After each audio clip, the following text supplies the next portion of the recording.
चलो बच्चे देखो, चाल बराबर क्या होगा, दूरी बटे समय। चाल बराबर दूरी बटे समय। चाल बराबर दूरी बटे समय। तो समय बराबर क्या होगा, दूरी बटे चाल। समय बराबर दूरी बटे चाल, या दूरी बराबर चाल गुणे समय। दूरी बराबर चाल गुणे समय।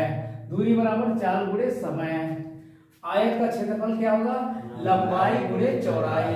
आयत का क्षेत्रफल लंबाई गुणे चौड़ाई। आयत का क्षेत्रफल क्या हो गया, लंबाई गुणे चौड़ाई। जैसे आयत, आयत ये तो हो, आयत क्या हो, जिसमें लंबाई हो और चौड़ाई हो। आयत का क्षेत्रफल क्या हो जाएगा, आयत का क्षेत्रफल क्या होगा, लंबाई गुणे चौड़ाई। आयत का क्षेत्रफल लंबाई गुणे चौड़ाई। आयत का क्षेत्रफल लंबाई गुणे चौड़ाई। आयत का क्षेत्रफल क्या हो जाएगा, लंबाई गुणे चौड़ाई। लंबाई गुणे चौड़ाई। अगर ये लंबाई है तो ये क्या है, चौड़ाई है। ये क्या है, चौड़ाई। तो आयत का क्या हो जाएगा, आयत का क्षेत्रफल लंबाई गुणे चौड़ाई। आयत का परिमाप क्या होगा, 2 इंटू लंबाई प्लस चौड़ाई। क्या होगा, आयत का परिमाप क्या होगा, 2 इंटू एल प्लस बी, यानी कि लंबाई प्लस चौड़ाई। आयत का परिमाप क्या होगा, 2 गुणे लंबाई प्लस चौड़ाई। ठीक, फिर देखो वर्ग का क्षेत्रफल क्या होगा, भुजा गुणे भुजा। ये क्या है, वर्ग है जिसमें चारों भुजाएं क्या हो, बराबर हो। ये क्या है बच्चों, वर्ग।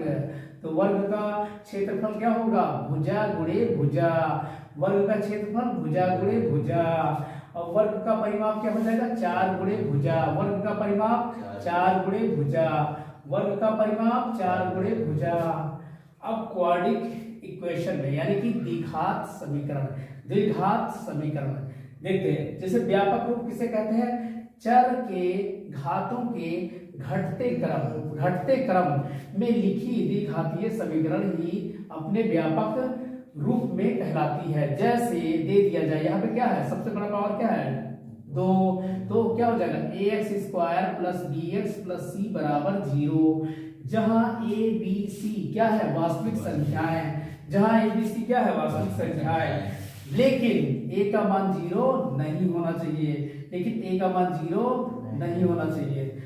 इसका अर्थ क्या होता है, एक चर में 2 की घात का समीकरण। एक चर में 2 घात की समीकरण, यानी कि 2 घात की समीकरण हो जाएगा। फिर देखिए द्विघातीय सूत्र, यानी कि श्रीधराचार्य का सूत्र क्या होगा। द्विघातीय सूत्र क्या होगा, श्रीधराचार्य का सूत्र, इसका समीकरण क्या होगा, ax square plus bx plus c बराबर 0।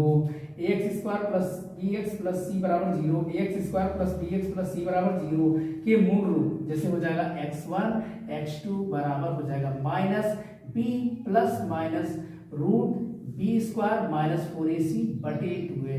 ठीक, ओके, चलो।